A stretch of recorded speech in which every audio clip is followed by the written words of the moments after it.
ஆண்டவரும் இரட்சகருமான இயேசு கிறிஸ்துவின் நாமத்தில் உங்கள் யாவரையும் வாழ்த்துகிறோம், ஆசீர்வதிக்கிறோம். ஆன்லைனில் இணைந்திருக்கிற தெய்வ பிள்ளைகளையும் கர்த்தருடைய நாமத்திலே நாங்கள் வரவேற்கிறோம். எத்தனை பேர் சந்தோஷமாக இருக்கிறீங்க? அல்லேலூயா, பிரைஸ் தி லார்ட். கர்த்தர் அவருடைய வார்த்தையை அனுப்பி அற்புதங்களை செய்கிறவராக இருக்கிறார். இந்த நாளிலும் அவருடைய வார்த்தைகளை நமக்கு நேராக நிச்சயமாக ஆண்டவர் அனுப்புவார். 2 வேத பகுதிகளை வாசிக்க போகிறோம். நியாயாதிபதிகள்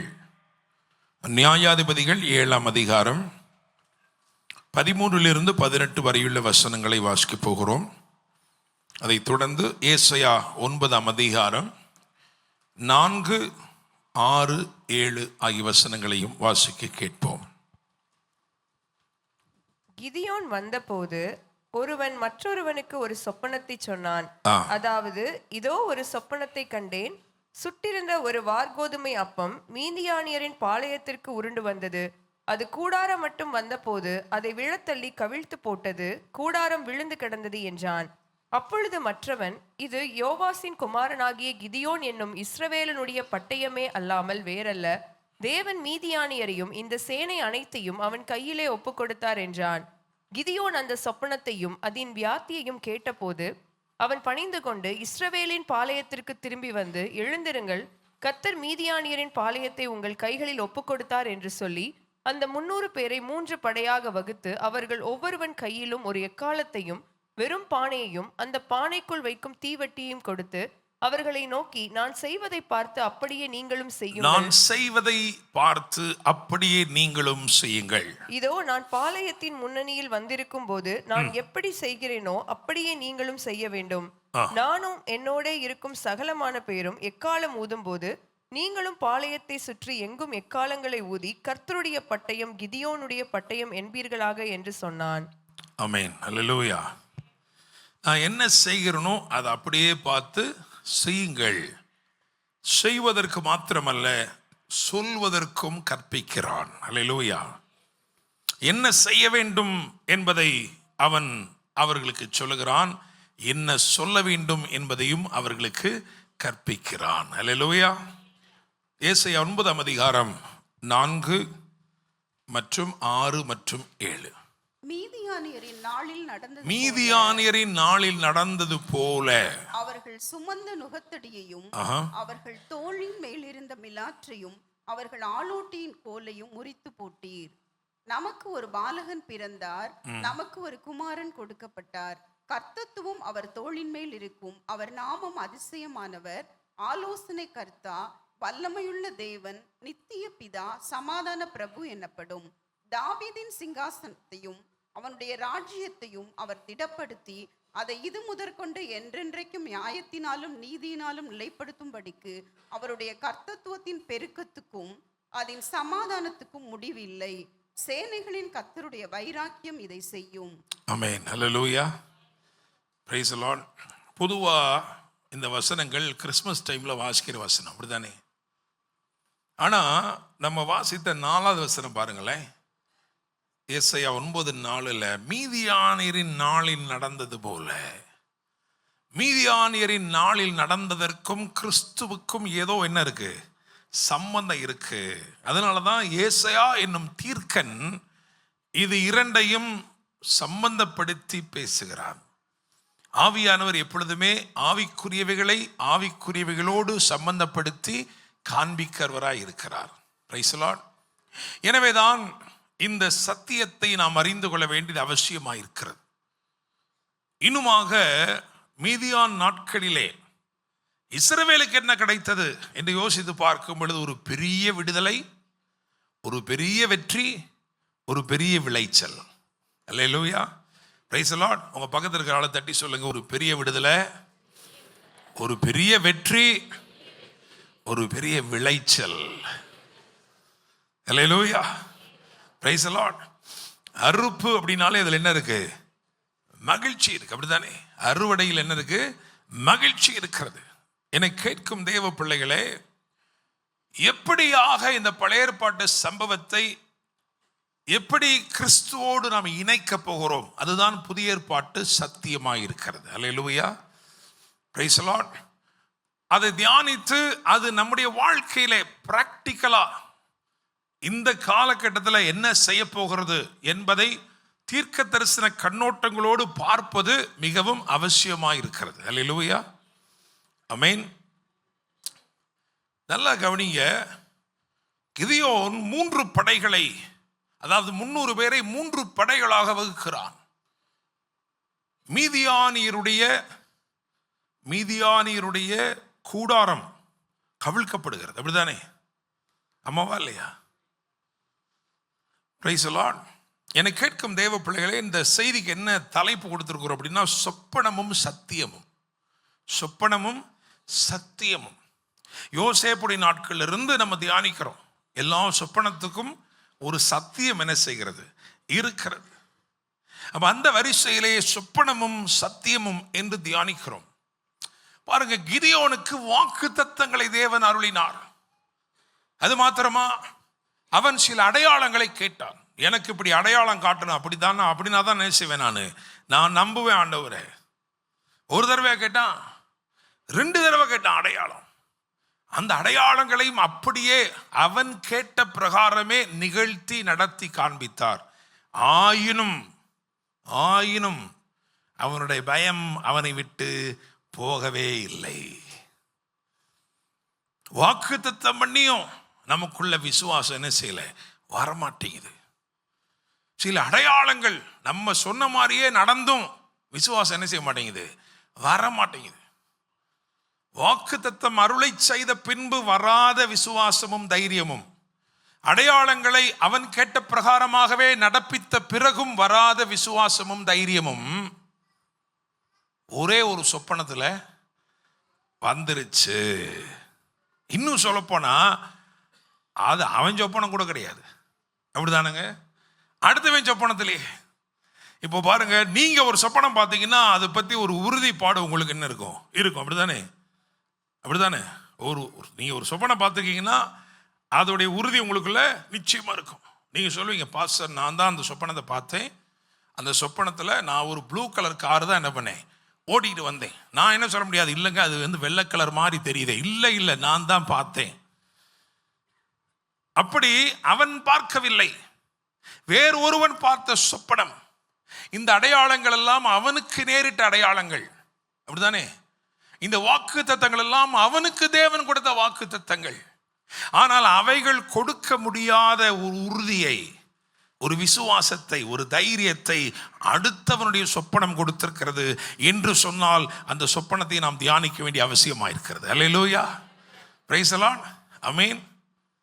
அவனுடைய விசுவாசத்தை வர்த்திக்க செய்த, அவனுடைய விசுவாசத்தை உறுதிப்படுத்தின அந்த அடுத்தவனின் சொப்பனம் இன்றைக்கு நமக்கும் தேவைப்படுகிறது. அல்லேலூயா.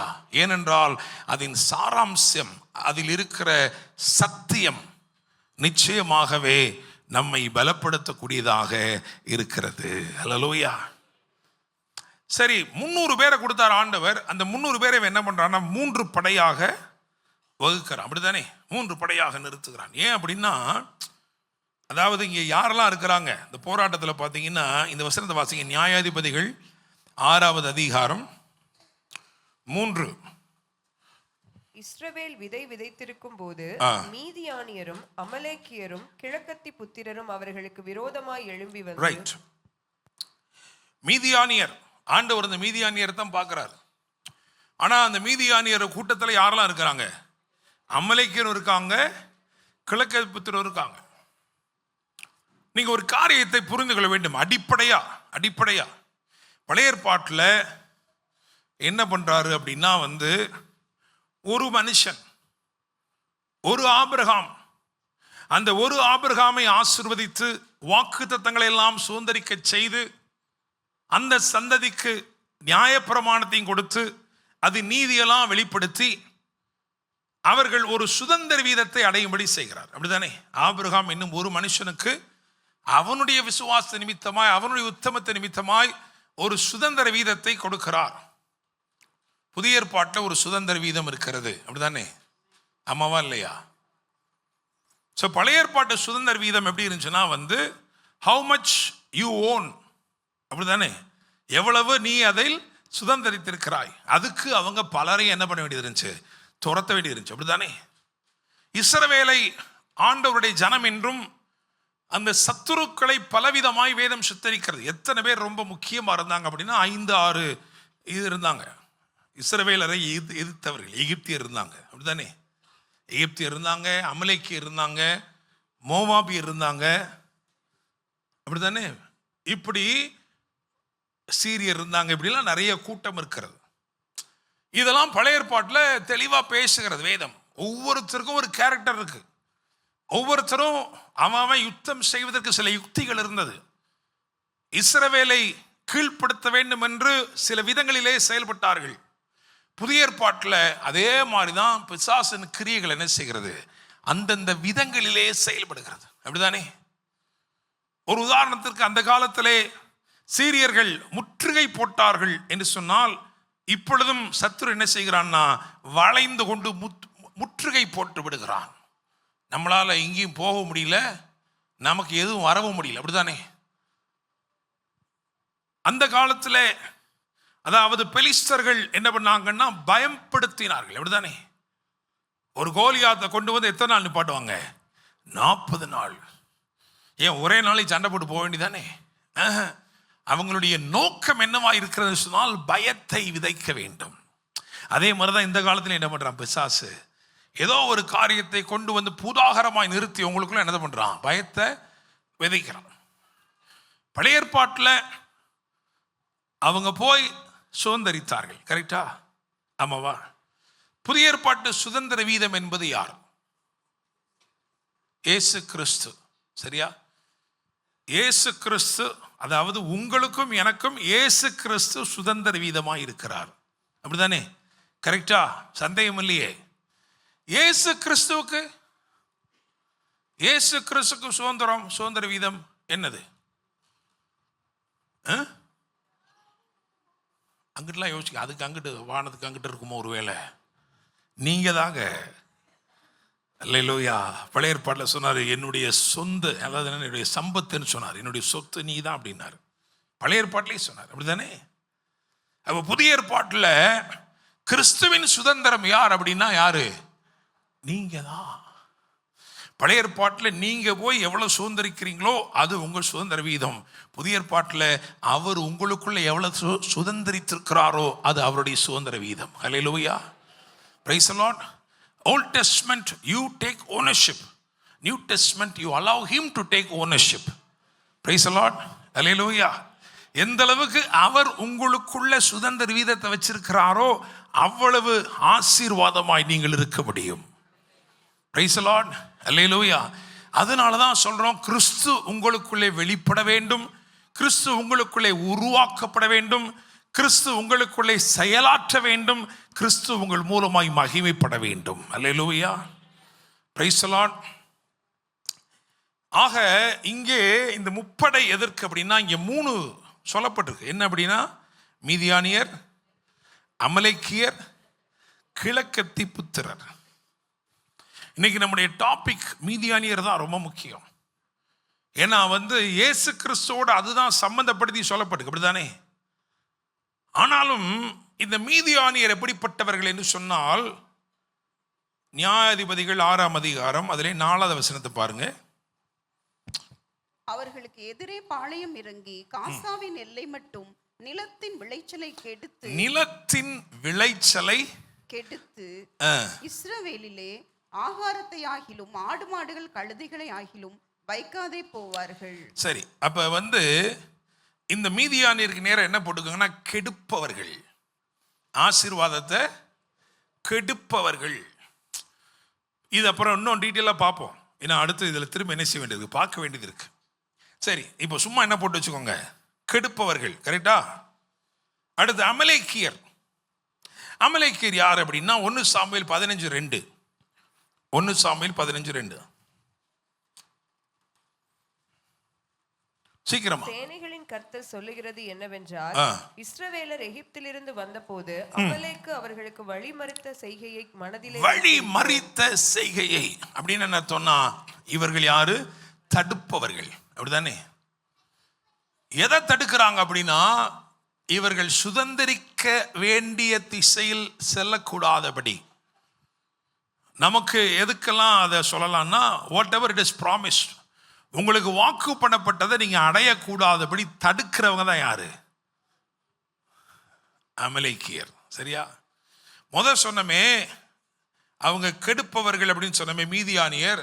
அவன் எப்படிப்பட்ட ஆளுன்னா, உங்க பிள்ளைதான் உங்க வயிற்றுல, பாஸ்டர் என் வயிற்றுல தான் அவன் பிறந்தானே சொல்ல முடியல பாஸ்டர்.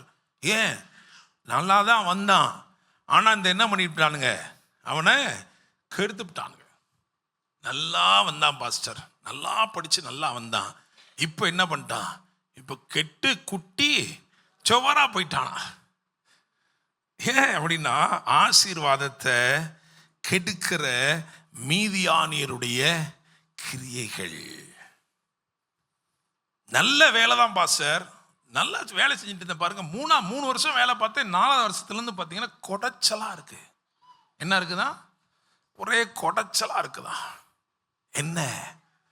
ஆசீர்வாதத்தை கெடுக்கும்படி கிரியை செய்கிற சில ஆவிகள். ஹல்லேலூயா, பிரைஸ் தி லார்ட், ஆமென், ஆமென்.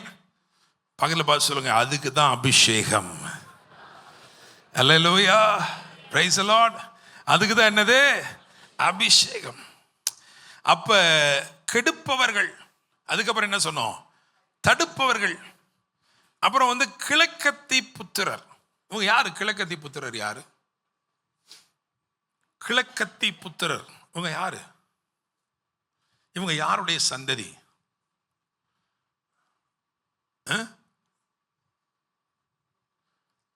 என்னத்த சொல்ல?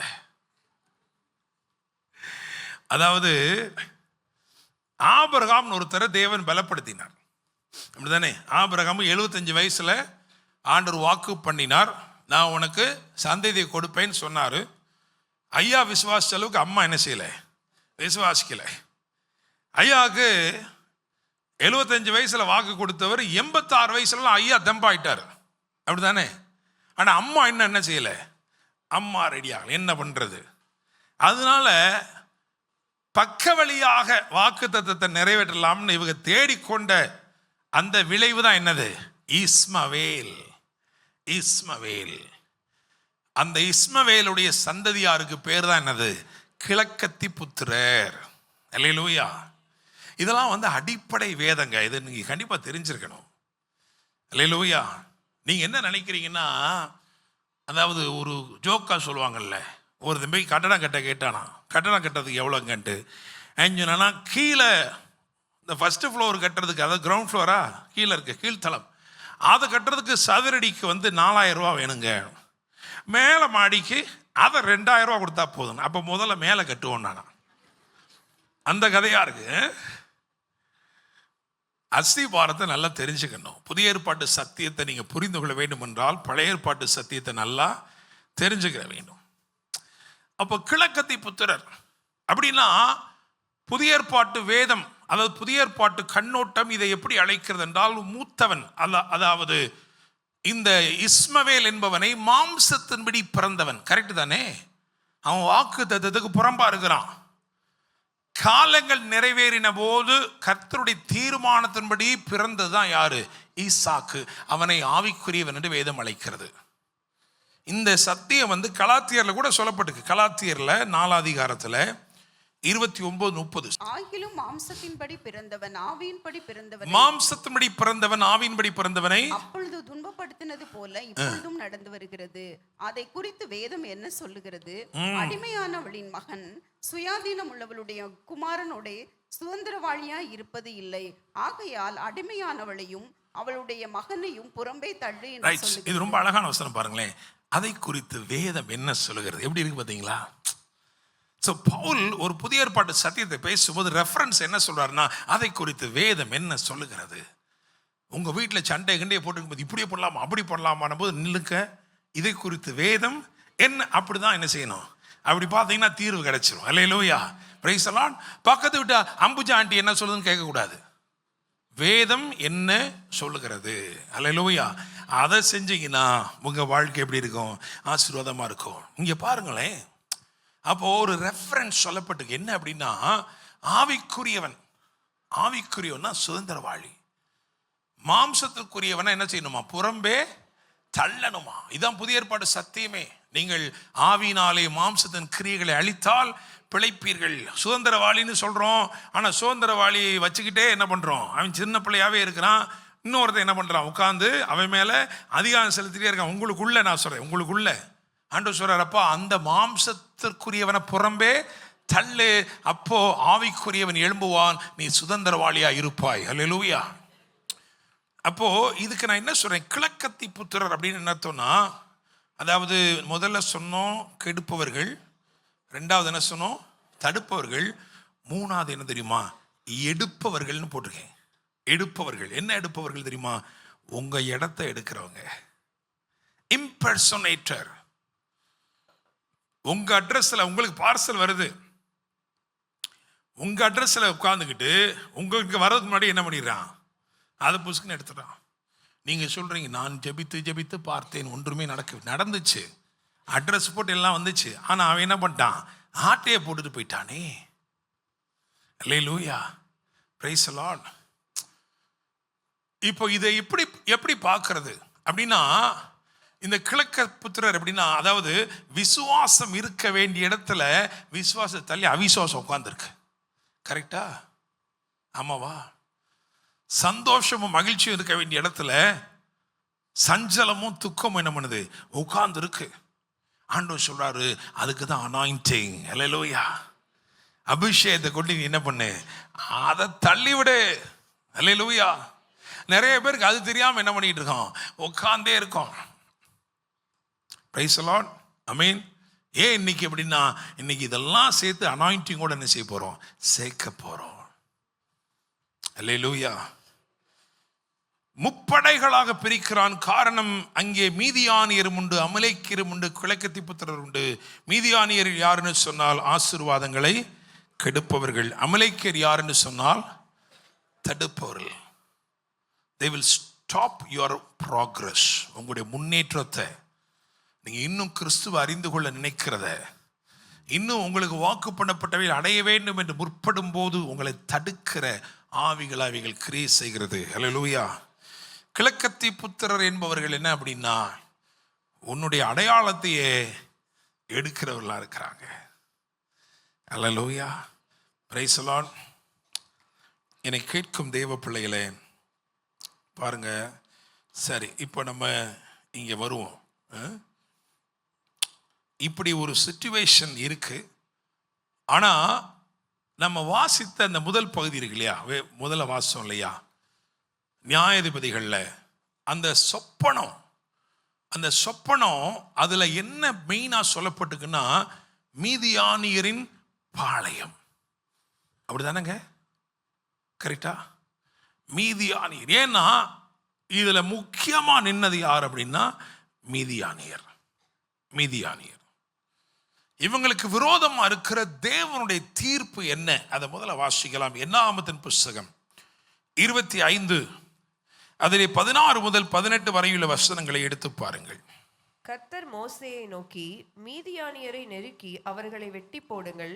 பேயோரின் சங்கதியிலும் பேயோரின் நிமித்தம் வாதை உண்டான நாளிலே குத்துண்ட. சரி, அந்த முதல் வசனத்தை வாசிங்க. அதே நமக்கு போதும்னு நினைக்கிறேன். வாசிங்க. மீதியானியரை நெருக்கி அவர்களை வெட்டி போடுங்கள். மீதியானியரை நெருக்கி அவர்களை வெட்டி போடுங்கள். இது எப்ப சொல்லியிருக்கிறார் பாருங்க. மோசே காலத்திலேயே சொல்லியிருக்கிறார். மீதியானியரை நெருக்கி அவர்களை வெட்டி போடுங்கள். ஆண்டவர் என்னைக்குமே ஒரு காரியம் வரப்போகுதுன்னா வர்றதுக்கு முன்னாடி என்ன செய்வார்? சொல்லுவார். ஏன் அப்படின்னா, மீதியானியருடைய சற்பனைகள் நம்ம ரொம்ப சாதாரணமாக ஒரே வார்த்தையில் என்ன பார்த்தோம் அப்படின்னா கெடுப்பவர்கள் அப்படின்னு பார்த்தோம். அப்படித்தானே? இப்போ இன்னும் கொஞ்சம் டீட்டெயிலாக என்ன செய்வோம்? போவோம். உங்கள் பக்கத்தில் ஒரு ஆளை பார்த்து சொல்லுங்கள், இன்னும் கொஞ்சம் டீட்டெயிலாக போவோம். ரைட். இப்போ 3 காரியத்தை சொல்ல போகிறோம். மீதியானியருடைய சற்பனை. ஏன் மீதியானியருடைய இந்த சற்பனை இதற்கும் கிறிஸ்துவுக்கும் ஏன் சம்பந்தப்படுத்தி பேசப்பட்டிருக்கிறது? ஏன், அதாவது கிறிஸ்து வெளிப்பட்டு ஒரு நிரந்தர தீர்வை இதுல ஏற்படுத்துவார்ன்றது மாதிரி அங்க சொல்லப்பட்டிருக்கு இல்லையா ஏசாயால. ஏற்கனவே மோசே காலத்திலே இது முடிஞ்சு போயிருந்துச்சுன்னா கிறிஸ்து காலம் வரைக்கும் அது கொண்டு வரப்பட வேண்டிய அவசியம் இல்லை. ஆனா கிறிஸ்து காலம் வரைக்கும் அது சொல்லப்பட்டிருக்கிறது. அதற்கு பிறகு கிறிஸ்துவுடைய காலத்துக்கு பிறகு அந்த சந்ததி, அந்த ஆளுமை, ஏன்னா அவர் தாவீதின் சிங்காசனத்தை நிலை நிறுத்த போகிறார் நீதினாலும் நியாயத்தினாலும் என்று சொல்லியிருக்கிறது. அதுதான் புதிய ஏற்பாட்டு சபையாயிருக்கிறது. அல்லேலூயா, பிரைஸ் தி லார்ட். இந்த சபைக்குத்தான் அதிகாரங்கள் கொடுக்கப்பட்டிருக்கிறது. ஆமென். சரி, இப்போ கவனிங்க, நான் 3 காரியத்தை சொல்றேன். முதலாவது, இந்த மீதியானவருடைய சற்பனை முதல் காரியம் என்ன அப்படின்னா, இவர்கள் ஆளுகையை அபத்தமாக்க நினைப்பவர்கள். இந்த வசந்த வாசிங்க, நியாயாதிபதிகள் 8:18.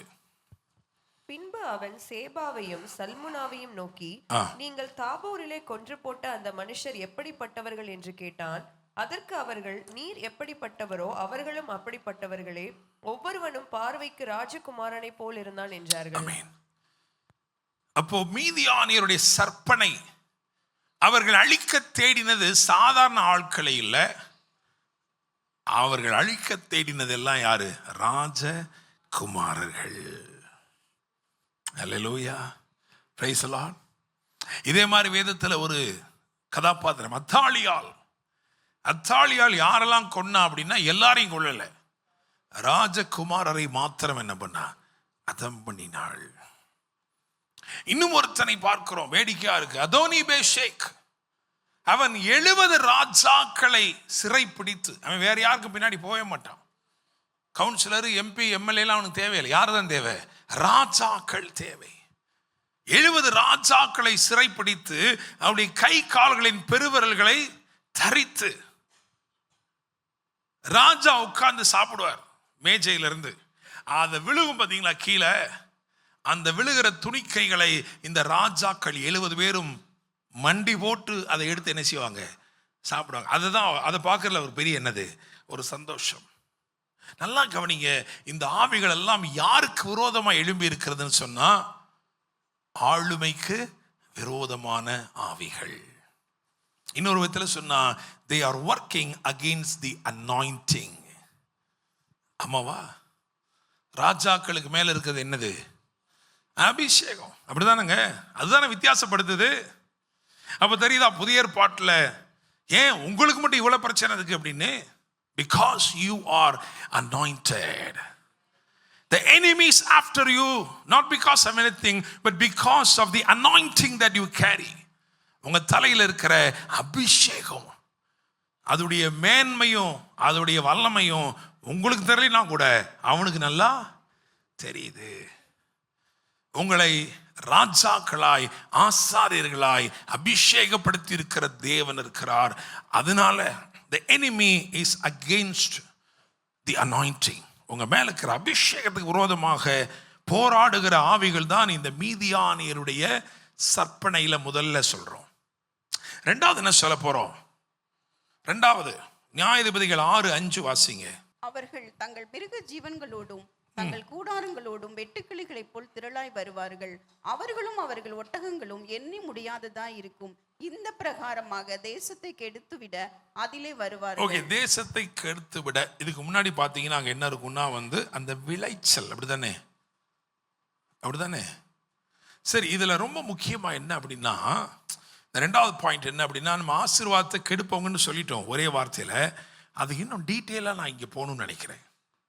ரெண்டாவது, ஏன்னா இந்த இந்த இந்த பெருக்கத்துக்கும் ஆசீர்வாதத்தின் பெருக்கத்துக்கும் புதிய மேனிக்கும் சம்பந்தம் இருக்கு. அப்படிதானே? ஆமாவா? விதை விதைக்கிறாங்கங்க. அந்த விதையவா வெளியே வரப்போகுது? என்னவா வெளியே வரப்போகுது? புதிய. அப்போ என்ன தெரிஞ்சுக்கிறோம்னா, புதிய மேனி வராத வரைக்கும் பெருக்கம் இல்லை. ஆண்டவர் சொல்றாரு, ஆண் என்றும் இல்லை, பெண் என்றும் இல்லை, யூதன் என்றும் இல்லை, கிரேக்கன் என்றும் இல்லை, புது சிருஷ்டியே காரியம். என்னை கேட்கும் தேவ பிள்ளைகளே, இந்த ஆவிகள் சற்பனையாய் போராடுது. எதுக்கு தெரியுமா? as long as you remain the old in your old nature, உங்களுடைய அந்த கார்னல் நேச்சர்ல இருக்கிற வரைக்கும் அவனுக்கு பிரச்சனையே இல்லை. ஆனால் எப்போ நீங்கள் புதுசாகணும்னு நினைக்கிறீங்களோ அப்போ போராடுறான். ஏன் அப்படின்னா அங்கே தான் பெருக்கம் இருக்கிறது. அல்லேலூயா, பிரைஸ் தி லார்ட். பாஸ்டர் என் பிரச்சனை மாறவே இல்லை, அதே கடன் தான், அதே பிரச்சனை தான். அப்போ நான் உங்களை பார்த்து ஒரு கேள்வி கேட்குறேன், நீங்கள் புதுசாக ஆயிட்டீங்களா? நீங்கள் புதுசாக ஆயிட்டீங்களா? கிறிஸ்துவானவர் உங்களை புதுப்பிக்கும்படி மகிமை நம்பிக்கை உங்களுக்குள்ள இருக்கிறாரா? கிறிஸ்துவானவர் உங்களுக்குள்ள உருவாக்கப்பட்டு கொண்டிருக்கிறாரா? அது இல்லை, இன்னும் நான் மாம்சத்தின்படி தான் இருக்கிறேன் அப்படின்னா அந்த பெருக்கத்தை உங்க மூலமா உங்க வாழ்க்கையில் இருக்கிற அந்த புது சிருஷ்டி வரும்போது அதன் வெளிப்பாடா இருக்கிற பெருக்கமும் ஆசீர்வாதமும் நன்மையும் இருக்கே, அதை தடுக்க சில ஆவிகள் என்ன செய்யுது? வேலை செய்யுது. ஹல்லேலூயா. So the spirits were working against the anointing and against the abundance. ஒரு பெருக்கம் உங்க வாழ்க்கையில வரவே கூடாது அப்படின்னு என்ன செய்யுது? இந்த ஆவிகள் போராடுது. Praise the Lord. இஸ்ரவேலர்கள் எகிப்தில் இருக்கும்போது அப்படிதானே? இஸ்ரவேலர்கள் எகிப்தில் இருக்கும் பொழுது எகிப்தியருக்கு ஒரு விதமா இருந்துச்சு, கோஷேன்ல வேற விதமா இருந்துச்சு. அல்லேலூயா, கரெக்டா? ஆமாவா? இஸ்ரவேல ஒரு விதமா இருந்துச்சு, கோஷேன்ல ஒரு வித்தியாசம் இருந்துச்சா இல்லையா? எகிப்தெல்லாம் இருள் இருந்த போது இஸ்ரவேலிலே அல்லது கோஷேனிலே வெளிச்சம் இருந்தது. அங்கெல்லாம் வியாதி இருக்கும்போது இங்கே ஆசீர்வாதம் இருந்தது. அவங்கெல்லாம் அழுது கொண்டிருந்த பொழுது இவர்கள் அக்களிப்போடு புறப்பட்டார்கள். கரெக்டா? அப்ப பழைய ஏற்பாட்டிலேயே நியாயப்பிரமாணத்துக்கு கீழ்ப்பட்ட அந்த முந்தைய காலத்திலேயே அப்படி இருக்கும் என்றால் கிருபைக்கு கீழ்ப்பட்டுகிற காலத்திலே எவ்வளவு பெரிய வித்தியாசம் இருக்க வேண்டும். அல்லேலூயா, ஆமென். இன்னுமே ஒன்றும் வரல பாஸ்டர், ஏன் இன்னும் புது மேனி வெளிப்படவில்லை? உன் பெருக்கத்தை ஆண்டவர் எதில் வச்சிருக்கிறான்னு அந்த புதிய மேனி புதிதாக்கப்படுகள் இருக்கிறே, கிறிஸ்துக்குள்ள புதுசா பிறந்து புதுசா வரீங்களே, அந்த ஆவிக்குரிய அதில் தான் உங்க பெருக்கத்தை ஆண்டவர் என்ன பண்ணிக்கிறாரு? இணைச்சு வச்சிருக்கிறாரு.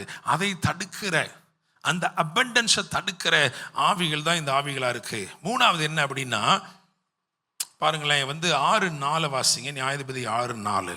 அவர்களுக்கு எதிரே பாளையம் இறங்கி காசாவின் எல்லை மட்டும் நிலத்தின் விளைச்சலை கெடுத்து இஸ்ரவேலிலே ஆகாரத்தை ஆகிலும் விளைச்சல் இந்த வசந்தி வாசிங்க. ஆதியாகமம் 8:22. ஆதியாகமம் 8:22. பூமியில் உள்ள நாள் அளவும் விதைப்பும் அறுப்பும் சீதளமும் உஷ்ணமும். விதைப்பும் அறுப்பும் பாத்தீங்களா?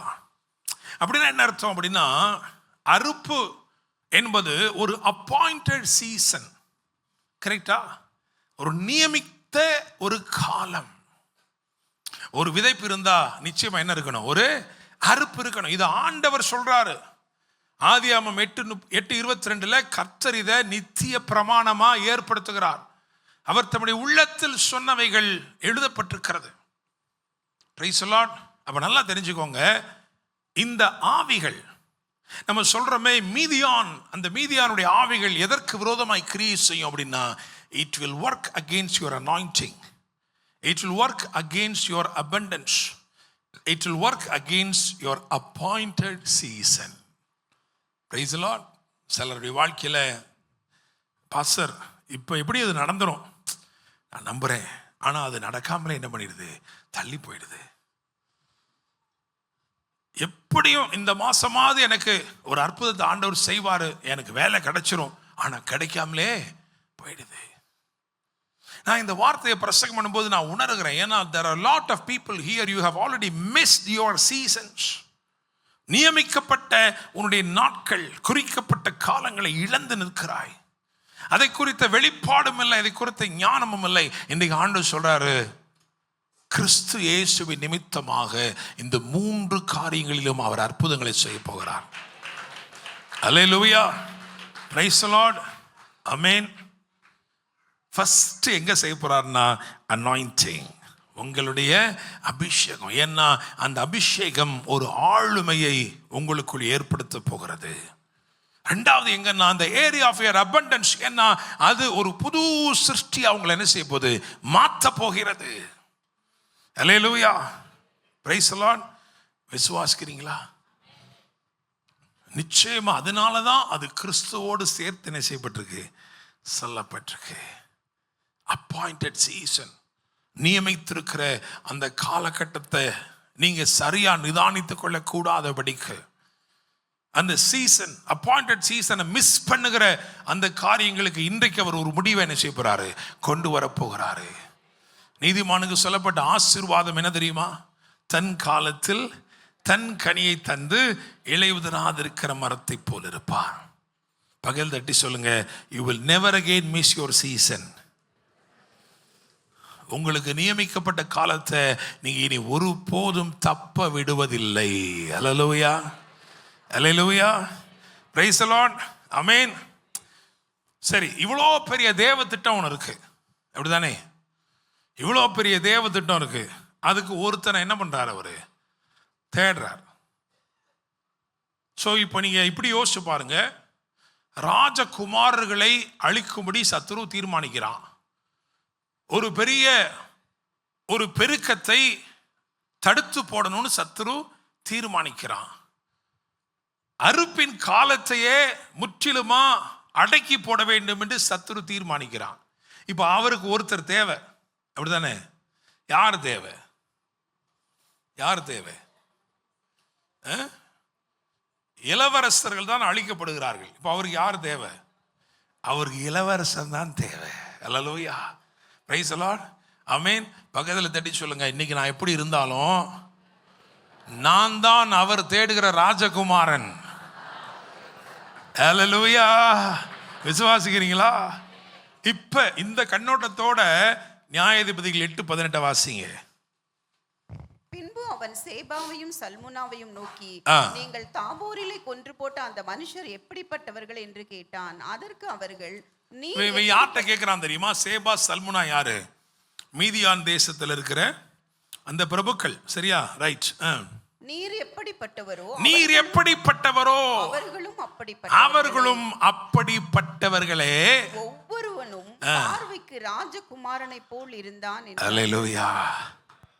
எல்லா ராஜகுமாரர்களும் சங்கரிக்கப்பட்டு கொண்டிருந்த காலத்திலே கர்த்தர் உங்களையும் என்னையும் தயவாய் பார்த்து அநேக ராஜகுமாரர்களை நீங்களும் நானும் மீட்கும்படிக்கு உங்களையும் என்னையும் சத்துருவின் கைக்கு தப்ப வைத்து, அல்லேலூயா, பிரைஸ் தி லார்ட், உங்களை என்னையும் தப்ப வைத்து, எந்த சத்துரு கைக்கு விட்டு கொடுக்காம உங்களை என்னையும் தப்ப வைத்து தேடி வர்றார். அதான் மேட்ரே. தப்ப வைக்கிறது மட்டும் இல்லை, என்ன செய்யறாரு? 6ஆம் அதிகாரத்துக்கு போங்க, 11ஆம் வசனத்துக்கு வாங்க. 6:11. அதற்கு பின்பு கர்த்தருடைய தூதனானவர் வந்து அபியேஸ்ரியனான யோவாசின் ஊராகிய ஓப்ராவில் இருக்கும் ஒரு கர்வாலி மரத்தின் கீழ் உட்கார்ந்தார். அவருடைய எண்ணம்லாம் என்னவா இருக்கு? அந்த ராஜகுமாரன் எங்கே சிட்டி ஆஃப் பிரைஸ்ல இருக்கானோன்னு என்ன பண்றாரு?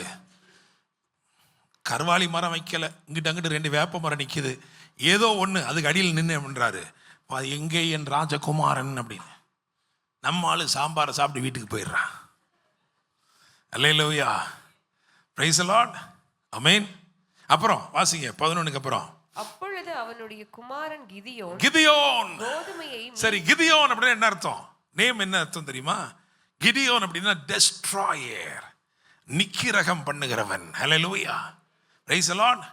வேதம் சொல்லுகிறது பிரசங்கி 6:10 இருக்கிறவன் எவனும் தோன்றப்படும் முன்னமே பேரிடப்பட்டிருக்கிறான். ஆண்டவருக்கு தெரியுது, அப்பா ராஜகுமார்கள் சங்கரிக்கப்படும் ஒரு காலம் வரும், அதிலே ஒரு ராஜகுமாரன் எழும்ப வேண்டும், அவனுக்கு பேரே என்ன வைக்கணும்? டெஸ்ட்ராயர். அப்படிதானே? அப்படிதானே? ஸோ இந்த பேரில் அந்த காலத்தில் இந்த WWFல நடக்கும். நான் என்னுடைய தம்பி அப்போ சின்ன பையங்க, நான் அவங்க 2 பேர்த்தையும் ஏற்றி விட்டுருவேன். நீ தாண்டா ஹல்க் ஹோகான் அப்படின்னு. உடனே அவங்க நான் தான் கட்டிலேருந்து குதிப்பாங்க டமார்னு. எனக்கு பார்க்கறது ரொம்ப நல்லா இருக்கும், பார்த்துக்கிட்டு இருப்பேன். அல்லேலூயா. அதில் என்னன்னா அந்த பேர் ரொம்ப அழகாக இருக்கும் பாருங்க. இப்போ இவனுக்கே பார்த்தீங்கன்னா எப்படி இப்போ வச்சிருக்கணும்? கிடியன் த டெஸ்ட்ராயர் அப்படி வச்சுருந்தா மாட்டேங்க, அட்லீஸ்ட் நடையாவது கொஞ்சம் தெம்பா நடந்திருப்பான். பேர் எப்படி கிதியோன்னு பேர் இருக்கு, டெஸ்ட்ராயர் தான் பேர். ஆனா என்ன பண்ணிட்டு இருக்கிறாரு? சத்துருக்களுக்கு பயந்து, அப்படிதானே? கோதுமை அதை களத்திலே போரடிக்க வேண்டும், ஆனா அதுக்கு பதில பயந்து ஆலையில என்ன பண்றாரு? அதை நைஸா, இந்த பக்கம் யாரும் வரமாட்டாங்க அப்படின்னு அங்க என்ன பண்ணிட்டு இருக்கிறாரு? போரடிச்சிட்டு இருக்கிறாரு. அல்லேலூயா, பிரைஸ் தி லார்ட். ஆனா இவருடைய கண்ணுக்கு அந்த ராஜகுமாரன் தான் படுது. உங்களை பார்த்து நான் சொல்றேன், ஏதோ சின்னதா ஒரு பெட்டி கடை வச்சு சின்னதா இப்படியே நம்ம இருந்துருவோம் அப்படின்னு நினைக்காதீங்க. உங்க கண்கள் உங்களை ஒரு கண்கள் என்ன செய்து பார்க்குது. அவர் தேடுகிற ராஜகுமாரன் நீதான். ஹல்லேலூயா. ஏதோ உங்க படிச்சோம் டீச்சர் வேலை கிடைச்சிருச்சு இப்படியே காலத்தை ஓட்டிட்டு போயிடுவோம் இல்லை, பின்னாடியே வராரு. ஹல்லேலூயா. God has a big plan for you. உன்னை குறித்து ஒரு பெரிய தேவ திட்டம் இருக்கிறது. அந்த திட்டத்தை நிறைவேற்றாமல் அவர் விட்டு விடுவதே இல்லை, விடவே மாட்டார். Hallelujah, praise the Lord, amen. So பாருங்க, தேடி வந்து கூப்பிடுறாரு. எப்படி கூப்பிடுறாரு தெரியுமா? பராக்கிரமசாலியே. ஹல்லேலூயா, பராக்கிரமசாலியே. படக்குன்னு என்ன பண்ணியிருக்கான்னு திரும்பி பார்க்குறாரு, யாரை கூப்பிடுறாரு? ஏன்னா நமக்கு நிறைய நேரம் வந்து நம்மளை வந்து நாம வித்தியாசமாக ஐடென்டிஃபை பண்ணிக்கிறோம், அப்படிதானே? பாருங்க, அதாவது நம்மை மற்றவர்கள் எப்படி பார்க்கிறார்கள் என்பது குறித்து நமக்கு ரொம்ப கரிசனை இருக்கு, அப்படிதானங்க? 4 பேர் என்ன சொல்லுவாங்க, அப்படிதானே? 4 பேர் எதுக்கு சொல்லணும்? நம்ம ஆண்டவர் சொன்னா போதும்ல. அல்லேலூயா, praise the Lord.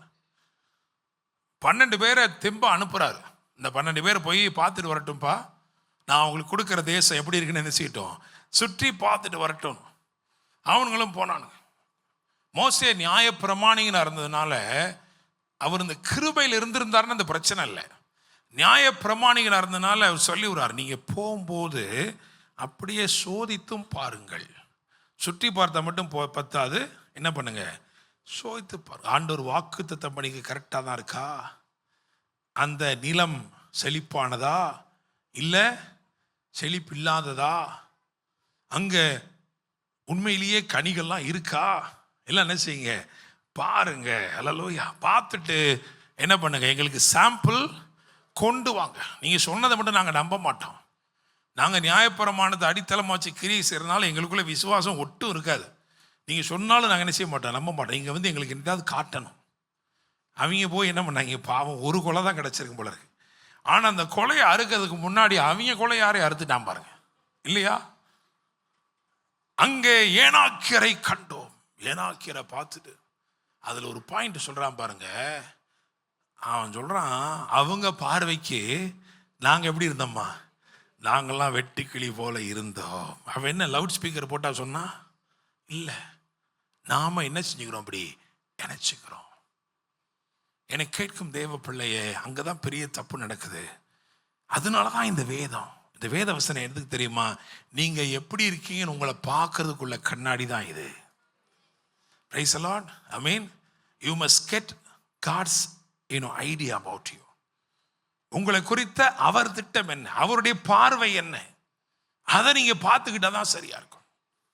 Hallelujah, praise the Lord.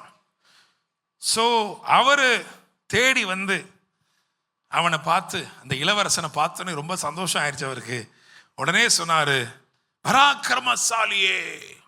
ஏன்னா இவர் இருக்கிறத கூப்பிடுறவர் அல்ல, என்னவா நீங்க இருக்கணுமோ அதை கூப்பிடுறவர். ஆமென். எவ்விதமாய் அவர் உங்களை பார்க்கிறாரோ அவ்விதமாகவே அவர் உங்களை உருவாக்க வேண்டும் என்று விரும்புகிறார். எனவே தான் இல்லாதவைகளை இருக்கிறவை போல அழைக்கிற தேவன் அவனை பார்த்து பராக்கிரமசாலியே அப்படின்னார். அவன் உடனே என்ன ஆண்டவரே போங்க 2-3 கேள்வியெல்லாம் கேட்குறான், இல்லையா? என்ன சொன்னா, இவைகள்லாம் எங்களுக்கு ஏன் நடக்குது? 12ஆம் வசனத்திலையும் 13ஆம் வசனத்திலையும் எங்கள் பிதாக்கள் எங்களுக்கு விவரித்து சொன்ன அற்புதங்கள் எல்லாம் எங்கே? நாங்கள் பைபிளில் வாசிக்கிற மாதிரி ஒன்றுமே எங்கள் வாழ்க்கையில் நடக்கலையே. அப்படிதானே இது எழும்புது கேள்வி. அதான் அவனுக்குள்ளே எழும்புச்சு. நம்ம வாசிக்கிறோம், அவனுக்கு விவரித்து, அப்போ ஒன்றும் மையம் இது கிடையாது, எழுத்து கிடையாது. அதனால விவரித்து சொல்லப்படுது, காலகாலமாக சொல்லப்படுது. அதனால சொல்றேன், எங்களுக்கு விவரித்து சொல்லப்பட்ட அற்புதங்கள்லாம் எங்கே? அல்லேலூயா. யோசுவா நிறுத்தின கல் தூணெல்லாம் நிக்குதுங்க, ஆனா சொன்ன அற்புதத்தை மட்டும் காணமே. விவரித்து சொன்ன அற்புதங்கள் எல்லாம் எங்கே என்று கேட்கிறார். அப்போ அவர் வாக்கு பண்றார், வாக்குத்தத்தம் 14ஆம் வசனத்திலையும் 16ஆம் வசனத்திலையும், உனக்கு இருக்கிற இந்த பலத்தோட போ. ஆமென். அல்லேலூயா. நீ இஸ்ரவேலை மீதியானின் கைக்கு நீங்களாக்கி ரட்சிப்பாய், உன்னை அனுப்புகிறவர் நான் அல்லவோ. 16ல திரும்ப சொல்றாரு, ஒரு மனுஷனை முறியடிப்பது போல நீ மீதியானியரை முறியடிப்பாய், நான் உன்னோட கூட இருப்பேன். அல்லேலூயா. ஒரே மனுஷனை முறியடிப்பது போல் நீ மீதியானியரை முறியடிப்பாய். அல்லேலூயா. இன்னும் சொல்ல போனா இந்த நியாயாதிபதிகள் 6ஆம் அதிகாரத்துல கிதியோனை பார்க்கறதுக்கு முன்னாடி அந்த ஜனங்களை பார்த்து ஒன்னே ஒன்று தான் சொல்லுவார் ஆண்டவர். என்ன சொல்லுவார் தெரியுமா? நீங்க பயப்படாதீங்க பாரு. கரெக்டா? ஆமாவா? இருக்கா அந்த வசனம்? 6ஆம் அதிகாரத்துல வாசிங்க. நான் உங்கள் தேவனாகிய கர்த்தர் என்றும் நீங்கள் இருக்கும் அவர்கள் தேசத்தில் உள்ள எம்மோரியருடைய தேவர்களுக்கு பயப்படாதிருங்கள் என்றும் உங்களுக்கு சொன்னேன். ஆமென். நீங்களோ என் சொல்லை கேளாதே போனீர்கள் என்கிறார் என்று சொன்னார். அல்லேலூயா. பக்கத்துல பார்த்து சொல்லுங்க, பயப்படாதீங்க. இப்படி சொல்லுங்க, உங்க சூழ்நிலை என்னன்னு எனக்கு தெரியாது, ஆனா பயப்படாதீங்க. அல்லேலூயா. Praise the Lord. அப்ப அந்த காலகட்டத்தில் அவர்கள் முறியடிக்க வேண்டிய ஒரே காரியம் என்னவா இருந்துச்சு? பயம். ஆனா சொல்ல கேட்டாங்களா? சொல்லை கேளாதே போனீர்கள். நீங்க என்னதான் நேரில் வந்து சொன்னாலும் நாங்க எப்படியுமே திங்கக்கிழமை ஆயிடுச்சுன்னா என்ன பண்ணுவோம்? பயப்பட தொடங்கிடுவோம். அப்படிதானே? அல்லேலூயா. சரி, அடுத்து இந்த வாக்குத்தத்தம் போதாதுன்னு அவன் ரெண்டு அடையாளம் கேட்கிறான். என்ன கேட்கிறான்? நான் வந்து இந்த தோலை போடுவேன், அது மட்டும் என்ன செய்யணும்? நனையணும். அதுக்கு முன்னாடி பூமியெல்லாம் நனையணும்னா நனைஞ்சிருச்சு, எல்லாமே நடந்துருச்சு. தோலை போட்டா நனைஞ்சிருச்சு, தோலை நனைக்க கூடாதுன்னா அதுவும் என்ன பண்ணிடுச்சு? அவர் செய்யணும்னு சொன்னதையும் செஞ்சுட்டாரு, செய்யக்கூடாதுன்னதையும் அப்படி செய்யாம விட்டாரு. கரெக்டா? ஆமாவா இல்லையா? பயம் போயிருச்சா? பயம் போகல. வாக்குத்தத்தம் கொடுத்த போது போகல. அல்லேலூயா. அடுத்தபடியா என்ன பண்றாரு? அடுத்தபடியா அடையாளங்கள். அவன் கேட்ட அடையாளங்கள், அவன் கேட்டபடியே நடக்கிறது. பயம் போச்சா? போகல. அடுத்து ஒன்று பண்றார். சரிப்பா, இவ்வளவு நடந்து போச்சு. அந்த காலத்தில் என்ன பண்ணுவோம்னா, ஸ்கூல்ல வாத்தியார்களுக்கெல்லாம் தெரியும், எவன் சேட்டை பண்றான்னு அவனவே என்ன பண்ணிடுவோம்? லீடர் ஆக்கிடும். கரெக்டு தானே? டேனியல் மோசஸ் தோணன்னு பேசிட்டே இருக்கான். டேனியல் மோசஸ் இங்க வா, யாரு பேசுறானோ அவன் பேர் எழுதி வை. அப்ப நாங்க போய் என்ன எழுதுவோம்? எங்கிட்ட இவெல்லாம் சண்டை போட்டுக்கான அவன் பேசாம இருப்பான். ஆனாலும் என்ன பண்ணிடுவோம்? எனக்கு கேட்கும் தேவ பிள்ளைகளை நல்லா கவனிங்க. இப்படி ஒரு பொறுப்பை கொடுக்குறார். என்ன பொறுப்பை கொடுக்குறாருன்னா, அப்பா நீ ரெடியானே ஆகலையான்னு எனக்கு தெரியல, ஆனா ஒரு இன்டர்வியூ நீ நடத்து. என்ன இன்டர்வியூ நடத்தணும் தெரியுமா? நீ போய் சொல்லணும், ஒரே குவாலிஃபிகேஷன் தான். என்னது? பயமும் திகிலும் உள்ளவன் எவனோ அவன் கீலேயாத் மலைகள் இருந்து ஓடி போ கடவன் போய் சொல்லுப்பா அப்படிங்கிறார். எல்லாம் ஓடி போயிட்டாங்க. ஓடி போனாங்களா இல்லையா? அவன் ஓடி போனானா? அவன் ஓடி போனானா? நாங்கெல்லாம் மீசையை பெருசா வச்சிருக்கிறதே நாங்க பயப்படலன்னு காட்டிக்கிறது தானே. அல்லேலூயா. Praise the Lord. இதுக்கு மேல என்னங்க சொல்றது? யோசிச்சு பாருங்க. வார்த்தை வந்தோடனே விசுவாசம் வந்திருக்கணும், பயம் ஓடி இருக்கணும். கரெக்டா? பயம் ஓடிச்சா? ஓடல. சரி, ஆண்டவரே நீரே ஆனால், அப்படித்தானே? என்ன வச்சுதான் நீங்க செய்யணும்னா நான் டிமாண்ட் பண்றேன். 2 அடையாளம் அப்படியே நடந்துச்சு. அப்போ பயம் போயிருக்கணுமா இல்லையா? போகல. சரி, இனிமேல் நீ போய் என்ன பண்ண? பயப்படுறவங்களாம் துரத்தி விடுப்பான்னு இன்டர்வியூ நடத்துறாரு. அப்போ பயம் போச்சா? போகல. போகவே இல்லை. இப்போ கேண்டிடேட்லாம் ரெடி ஆயிடுச்சு, ஆனால் செலக்ட் பண்ண ஆள் என்ன இல்லை, இது ஆங்கிலத்தில் பார்த்தா எப்படி இருக்குன்னா, God is qualifying people by using a person who is not qualified. அப்படிதானுங்க? குவாலிஃபை ஆகாத ஒரு ஆளை வச்சு, அப்படிதானே? அப்பா நீ என்னப்பா படிச்சிருக்க? நான் 10வது தாண்டதே சிரமமாக இருந்துச்சு. 10 தடவை முயற்சி பண்ணி பார்த்தேன். சரிப்பா, பிஹெச்டி படிச்சிருக்கவங்களாம் எடுப்பா. அப்படி இருக்குல்ல, அது கரெக்டா? அல்லேலூயா, பிரைஸ் தி லார்ட். அதுக்காக இப்படிலாம் நான் சொல்கிறதுனால நம்ம பிள்ளைங்க அதை வச்சுக்கிட்டு பாஸ்டரே இப்படி தான் சொல்லிக்காருன்னு என்ன பண்ணிடாதீங்க சொல்லி நாமே வம்பிலே மாட்டி விடாதீங்க. நீங்கள் நல்லா படிங்க, நீங்கள் பிஹெச்டி வாங்க, அதுக்கு மேலே ஏதாவது இருந்தால் அதையும் என்ன செய்யுங்க, படிங்க. அல்லேலூயா, பிரைஸ் தி லார்ட். ஆனால் என்ன ஒரு விஷயம்னா, அவருடைய கண்ணோட்டத்தில் எப்படி இருக்கு பாருங்களேன். சரி, இவ்வளவு நீதி உள்ள நியாயம் உள்ள தேவன் முதலே அடிச்சு விரட்டி இருக்கணும், அப்படித்தானே? கிதியோன், உனக்கு கொஞ்சமாக நியாயம் இருக்கா? கரெக்டா? நான் உன்கிட்ட பேசியிருக்கேன், வேற யாரையும் ஒரு ஆள் அனுப்பிய பேசினேன், நானே நேரடியாக வந்து பேசியிருக்கேன். அப்படி உன் விசுவாசம் வளர்ந்துச்சா? வளரல. நீ கேட்ட அடையாளங்கள் நீ கேட்ட மாதிரி தான் நான் செஞ்சேன், அப்போ உன் விசுவாசம் வளர்ந்துச்சா? வளரல. இன்டர்வியூ எடுத்தியே, இத்தனை பேர் ஓடி போனானே, ஒருத்தன் ஓடும் போது உனக்கு மனச்சாட்சி இல்லை, நீயும் கூடவே ஓடி இருக்க வேண்டாம் அப்படின்னு சொன்னாரா? இல்லவே இல்லைங்க. ஸோ என்ன தெரிஞ்சுக்கிறேன்னா, உங்களை குறித்த ஒரு காரியம் வரும் பொழுது அவர் உங்களை விட அவரை நம்புறார். அல்லேலூயா, அவரை நம்பி சொல்றாரு, அவன் ஜெயிச்சிருவான். அல்லேலூயா, பிரைஸ் தி லார்ட். அல்லேலூயா, ஆமென். அதனாலதான் பாருங்க, கிறிஸ்துவோடு கனெக்ட் பண்றோம். பிதாவாகிய தேவன் என்ன அழகா பண்ணியிருக்கிறாருன்னா, நம்மளை நம்புறதுக்கு ஏதுவே இல்லைன்னு அவருக்கு நல்லா தெரியும். ஆனால் அவருடைய சொந்த குமாரனை 100க்கு 100 நம்பினார். அல்லேலூயா, பிரைஸ் தி லார்ட். இவ்வளவு நேரம் வராத அந்த தைரியமும் தெம்பும் ஒரே ஒரு சொப்பனம், அதுவும் அடுத்தவன் சொப்பனம், அதை பார்த்த உடனே வந்துருச்சு. அப்படின்னா அந்த சொப்பனத்தில் இருக்கிற சத்தியம்தான் என்ன? அந்த சொப்பனம் கிறிஸ்துவை பற்றியது. அல்லேலூயா, பிரைஸ் தி லார்ட். அல்லேலூயா. அந்த சொப்பனத்தை வாசிங்க. இதோ ஒரு சொப்பனத்தை கண்டேன். 7ஆம் அதிகாரத்தில் 13 வாசிங்க. இதோ ஒரு சொப்பனத்தை கண்டேன், சுட்டிருந்த ஒரு வார்கோதுமை அப்பம், சுட்டிருந்த ஒரு வார்கோதுமை அப்பம், அப்புறம் மீதியானியரின் பாளையத்திற்கு உருண்டு வந்தது. அது கூடாரம் மட்டும் வந்தபோது அதை விழத்தள்ளி கவிழ்த்து போட்டது. ஆமென், அல்லேலூயா.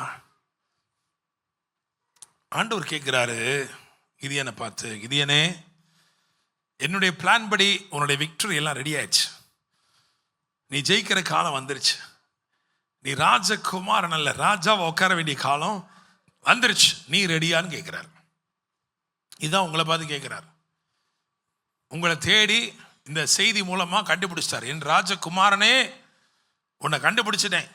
ஆனா கேட்கிறாரு, நீ ரெடியா இருக்கியா? போக பயப்பட்டாயானால், பார்த்தீங்களா, போக பயப்பட்டாயானால் நீயும் உன் வேலைக்காரனும் போய் அங்கே என்ன பேசுகிறார்கள் என்று கேளு. Praise the Lord. அல்லேலூயா. அங்கே ஒரு சொப்பனம் சொல்லப்படுகிறது, அது ரொம்ப அழகா இருக்கு. சுடப்பட்டிருந்த ஒரே ஒரு வார்கோதுமை அப்பம். இவ்வளோ பெரிய மீதியானுடைய பாளையத்தை உருட்டி போடுறதுக்கு, புரட்டி தள்ளுறதுக்கு ஒரு அப்பம் போதுமா? ஆமாங்க, போதும். அதுதான் வானத்திலிருந்து இறங்கி வந்த அப்பம். அல்லேலூயா. வார்கோதுமை அப்பம் நீங்க சாப்பிட்டுருப்பீங்களான்னு எனக்கு தெரியல. ஒருவேளை ரொமாலி ரொட்டி சாப்பிட்றதுக்கு வாய்ப்பு இருக்கு, அப்படிதானே? ரொமாலி ரொட்டி சாப்பிட்ருக்கீங்களா? அது கூட சாப்பிட்டது இல்லையா? இங்கெல்லாம் கிடைக்குது, இப்போ மதுரையெல்லாம் கிடைக்கும். இந்த ரொட்டியுடைய, இந்த வார்கோதுமை அப்பத்துடைய விசேஷம் என்னவென்று சொன்னால், இந்த வார்கோதுமை அப்பத்தை உருட்டியே விட முடியாது, உருட்டியே விடவே முடியாது. ஏன்னா அது போட்டோன்னு எப்படி இருக்கு தெரியுமா? அவ்வளோ சாஃப்டாக இருக்கும், அவ்வளோ சாஃப்டாக இருக்கும். ஆனால் போட்டவுடனே சாப்பிட்றணும். சாப்பிடாம அந்த அப்பத்தை அப்படியே வச்சிட்டிங்கன்னா வைக்க வைக்க வைக்க அது என்ன ஆகிடும்? அது இறுகிரும். உருண்டு வரணும் அப்பம் அப்படின்னா என்ன அர்த்தம்னா, இந்த அப்பத்தை போட்டு கொஞ்ச நாள் சும்மாவே என்ன பண்ணிட்டாங்க? வச்சிட்டாங்க. கிரைஸ்ட் அப்படின்ற இந்த காரியம் வந்து காட்ஸ் பிளான். எப்போ? Before the foundation of the earth. பூமியை நிலைப்படுத்தும் முன்பதாகவே கிறிஸ்து வர வேண்டும் என்பது தேவனுடைய தீர்மானமாக இருந்தது. அந்த அப்பத்தை காலங்கள் நிறைவேறும்படி பத்திரப்படுத்தி வைத்தார். அல்லேலூயா. காலம் நிறைவேறி வந்தபோது ஸ்திரீனிடத்தில் பிறந்தவரும் நியாயப்பிரமாணத்துக்கு கீழ்ப்பட்டவருமாயிருக்கிற இந்த வார்க்கோதுமின் அப்பத்தை உருட்டி உலகத்திற்குள் அனுப்பி இந்த மீதியானுடைய கூடாரங்களை முற்றிலுமாய் தகர்ந்து போகும்படி செய்தார். அல்லேலூயா, பிரைஸ் தி லார்ட், ஆமென். இதான் சொப்பனம். இப்போ கிதியோன் இதை பார்த்த உடனே, ஏன்னா it is connected to Christ அப்படின்ன உடனே இப்போ தெம்பு வந்துருச்சு, தைரியம் வந்துருச்சு, எல்லாம் வந்துருச்சு. இப்போ சொல்றான், நான் செய்வதை செய்யுங்கள், நான் சொல்வதை சொல்லுங்கள் அப்படிங்கிறான். அப்படிதானே? என்னெல்லாம் வச்சிருந்தான் அப்படின்னா,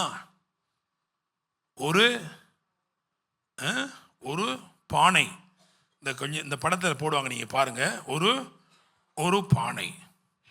ஒரு பானை, இந்த இருக்கு பார்த்தீங்களா, இதுதான் கிதியோன் காலத்தில் இருந்த ஒரு பானை. இந்த பானை அப்படியே நிக்கிட்ட, மாத்திராதீங்க. இந்த பானை நிக்குது, இதுக்குள்ள என்ன வைக்கணுமா? தீவெட்டி. தீவெட்டினா எப்படி இருக்கும்? மேலே தீ எரியும், கீழே ஒரு பிடிக்கிற மாதிரி இருக்கும். அந்த பிடிக்கிறதுக்குள்ளே வச்சுட்டிங்கன்னு வச்சுக்கோங்க, அப்போ மேலே என்னதான் தெரியும்? தீ தான் தெரியும். இதுக்கு 2 காது இருக்கா? ஒரு வாய் இருக்கா? இதை உடைக்கணுமா? சின்ன வாய் உடைச்சா பெரிய யார் வாய்ங்க? அது சின்ன வாய் நமக்கு தானே, அப்படித்தானே? ஆண்டவர் நமக்கு வயிறை படிச்ச அளவுக்கு வாயை படைச்சிருக்கிறாரு. இல்லை, சின்ன வாய் தான், ஆனால் பெரிய சத்தம். கரெக்டா? ஆமாவா? ஹலோ, ராங் நம்பரா? இருங்க, ஒரு காமனரை பேசிட்டு வைப்போம். கரெக்டு தானே? சின்ன வாய், பெரிய சத்தம். அதுக்குள்ள கொண்டு வந்து ஒரு அக்கினியை வைக்கிறாரு. இதுதான் புதிய ஏற்பாட்டுடைய பிக்சர். அப்படிதானே? அக்கினி மயமான நாவுகள் வந்து ஒவ்வொருவர் மேலும் 2 காது இருக்கு, ஒரு கழுத்து இருக்கு, வாய் இருக்கு, மேலே வந்து என்ன பண்ணிச்சான்? அமர்ந்துச்சான். அல்லேலூயா, பிரைஸ் தி லார்ட். அப்போ என்ன சொல்ல வர்றாருன்னா, இந்த சம்பவத்தின் மூலமா கிறிஸ்துவானவர் இவ்விதமாக உலகத்துக்கு உருண்டு வந்து இந்த மீதியான் பாளையத்தையெல்லாம் அடிச்சு நொறுக்கி சகலத்தையும் முடிச்சிருவாரு. ஆனால் அந்த வெற்றியை கொண்டாட வேண்டும் என்று சொன்னால் நீ இப்படி செய்ய வேண்டும், இப்படி சொல்ல வேண்டும். ஹல்லேலூயா, ஆமென். பழைய ஏற்பாடு முழுவதும் செய்வது செய்வது செய்வது என்று இருக்கிறது. புதிய ஏற்பாடெல்லாம் அப்படி இருக்கு, சொல்வது சொல்வது சொல்வது. இந்த செய்வதுன்னு சொன்னார், இதெல்லாம் எப்படி இருக்குன்னா வெளியரங்கமா இருக்கு. இதெல்லாம் தெரியுதா இல்லையா? தெரிஞ்சுச்சா? பார்த்தீங்களா? இந்த பானை பார்க்க முடியுமா? கிதியோன் காலத்துக்கு போயிடுவோம், பானையை பார்க்க முடியுமா? முடியாதா? பார்க்க முடியும். அதுக்குள்ளே வைக்கிற தீவெட்டியை பார்க்க முடியுமா? முடியாதா? தீவெட்டியும் பார்க்க முடியும். எக்காலத்தை பார்க்க முடியுமா? முடியாதா? அதையும் பார்க்க முடியும். அப்படி தானே? அப்போ இதெல்லாத்தையும் பார்க்க முடியும். பட்டயத்தை பார்க்க முடியுமா? அவங்க சொன்ன பட்டயத்தை அவங்க என்ன சொன்னாங்க? கர்த்தருடைய பட்டயம் கிதியோனுடைய பட்டயம் என்பீர்களாக. ஹல்லேலூயா. என்ன சொல்ல வர்றாருன்னாப்பா, இப்படி நான் செய்கிறேன்ப்பா, இப்படி நீ சொல்லுப்பா. ஹல்லேலூயா, பிரைஸ் தி லார்ட். காணக்கூடியவைகள் கிறிஸ்து இயேசு நிறைவேற்றி விட்டார். காணக்கூடாத சகலவற்றையும் நீங்க சொல்ல சொல்ல சொல்ல, ஹல்லேலூயா, நீங்க பேச பேச பேச பெரிய வெற்றிகள், பெரிய விடுதலை, பெரிய விளைச்சல். விசுவாசிக்கிறீங்களா? ஹல்லேலூயா. உங்களுக்காக எல்லாத்தையும் செய்து முடித்து விட்டார். எல்லாத்தையும் செய்து முடித்து விட்டார். பிரைஸ் தி லார்ட், ஆமென். உருண்டு வந்த ஒரு வார்க்கோதுமையின் அப்பம். அதனாலதான் கிறிஸ்துவின் பிறப்போடு கூட ஏசாயா 9ஆம் அதிகாரத்திலே சொல்லப்பட்டிருக்கிறது. நம்ம வாசம் இல்லையா? 9ல் எத்தனாவது வசனம்? 4வது வசனமா? ஏசாயா 9:4 வாசிங்க.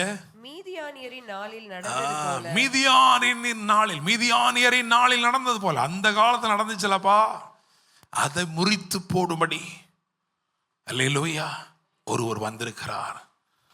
அவர் வந்ததினாலே நமக்கு விளைந்தது என்ன தெரியுமா? பெரிய விடுதலை, பெரிய வெற்றி, பெரிய விளைச்சல். விசுவாசிக்கிறீங்களா? அல்லேலூயா. அப்போ நான் சொல்றேன், நல்லா கவனிங்க. When the enemy is coming against your anointing, when the enemy is coming against your abundance, when the enemy is coming against appointed seasons, God says, I have overcome all those things. அவை எல்லாவற்றையும் நான் நிர்மூலமாக்கி விட்டேன். சத்துருவின் கிரைகளை அழிக்கும்படிக்கு தேவகுமாரன் வெளிப்பட்டார். ஹல்லேலூயா. அதை விசுவாசிப்பீர்கள் என்று சொன்னால் இன்றைக்கு உங்களுக்கு ஒரு அனாயிண்டிங் இருக்கிறது. அந்த அனாயிண்டிங் என்ன செய்ய போகுது தெரியுமா? It is going to release the unseen sword of God. ஒருவரும் காணக்கூடாத அந்த தேவனுடைய பட்டயத்தை உங்கள் சூழ்நிலைக்குள் கொண்டு வர போகிறது. அதனாலே நுகங்கள் முறிக்கப்படுகிறது, அதனாலே கட்டுகள் அறுக்கப்பட போகிறது. நீங்கள் பெரிய விடுதலை பெறுவீர்கள், பெரிய வெற்றியை பார்ப்பீர்கள், பெரிய விளைச்சலை பெற்றுக்கொள்வீர்கள். எல்லாரும் எழுந்து நிற்போமா? Thank you Holy Spirit. Hallelujah. Amen. Thank you Lord.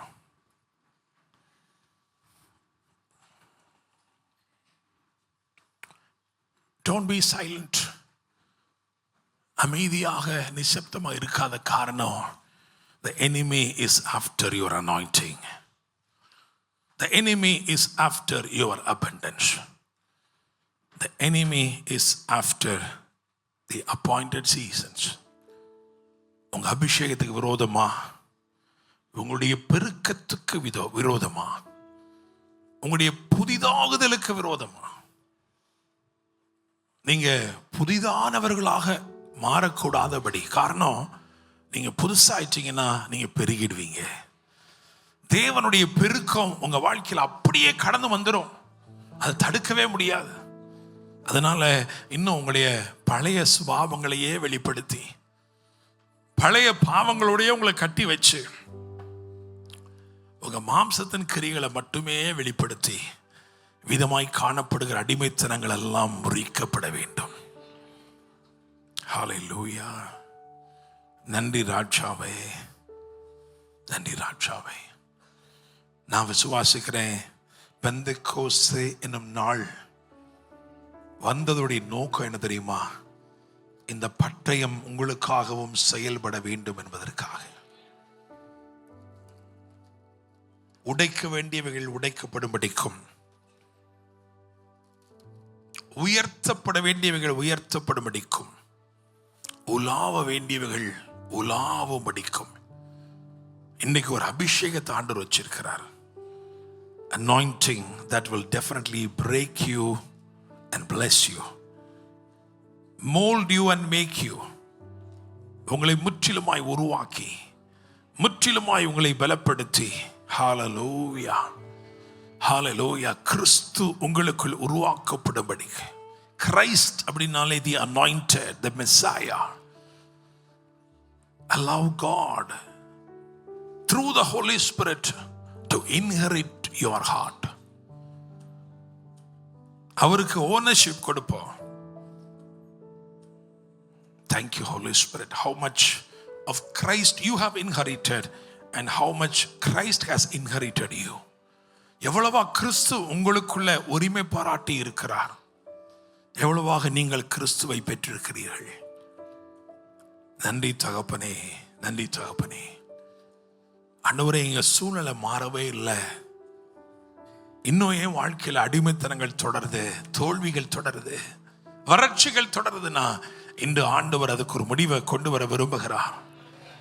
ஒரு பெரிய விடுதலை, ஒரு பெரிய வெற்றி, ஒரு பெரிய விளைச்சல். ஹல்லேலூயா. ராஜகுமாரன் நீ எழும்பு. அநேகர் மடிந்து கொண்டிருக்கிறார்கள், ஆனால் உன்னை கர்த்தர் தப்ப வைத்ததற்கு ஒரு நோக்கம் உண்டு. அபிஷேகத்தினாலே நீ பலனை பெற்றுக்கொள். கர்த்தருடைய ஆவியானவர் உன்னை நிரப்பட்டும். Thank you Lord. நன்றி இயேசுவே. ரோஹோலா செகேரியாதோ. பெற்றுக்கொள் வல்லமை, பெற்றுக்கொள் அபிஷேக வல்லமை, பெற்றுக்கொள். மாம்சமான யாவர் மேலும் அவர் ஆவி ஊற்றுகிற தேவனாய் இருக்கிறார். ஹல்லேலூயா, ஹல்லேலூயா. Thank you Lord.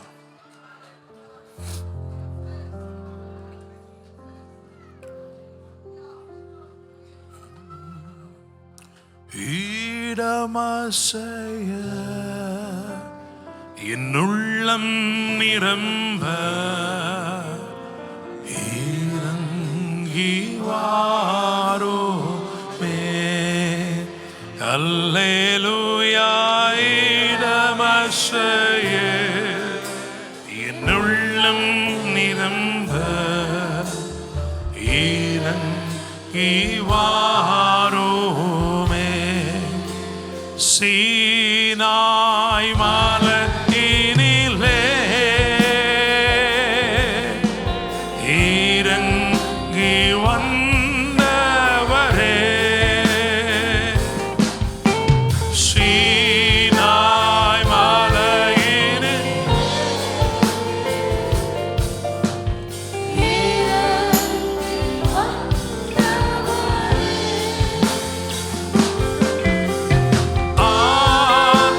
ஆத்மதாகம் தீர்க்க வாரும் இந்த வேளையிலே அல்லேலூயா ஆத்மதாகம்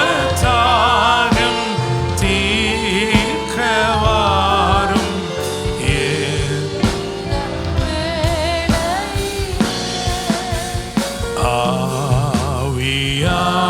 ஆவியானவரே அன்பின் ஆவியானவரே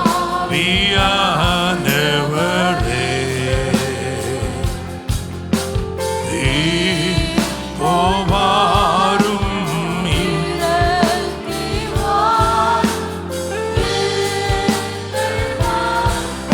இப்போ நிரப்பும் என்று கேட்போமா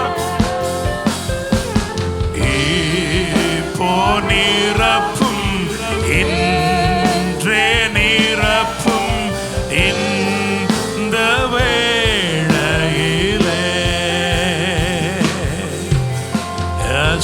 அசைவாடும் ஆவியே தூய்மையின் ஆவியே இடமசைய என்னுள்ளம் நிரம்ப இறங்கி வாரும் இயேசுவே இடமசைய உள்ளம் நிரம்ப இறங்கி வாருமே அல்லேலூயா என்னுள்ளம் நிரம்ப இறங்கி வாரும். Thank you, Lord. Hallelujah. Mashadara lakadara rite tahori limre dini ara sakaradu shabani. ஒரு துதியின் அபிஷேகத்தை உண்மையில் அவர் வைப்பதை நான் பார்க்கிறேன். Anointing of praise. Toho rashekelede. இன்னும் துதிக்கும்படி இன்னும் துதிக்கும்படி இன்னும் மகிமைப்படுத்தும்படி எரிகோவின் மதில்கள் தகர்ந்து போகும்படி மஷகதரதலதே ரோலாசே ரோலோதோ ரியாஷமனோ ராதா பெற்றுக்கொள் தேவ வல்லமையை பெற்றுக்கொள் தேவ அமைய இன்று விடுதலை. இது விடுதலை நாள், இது வெற்றியின் நாள், இது விளைச்சலின் நாள்.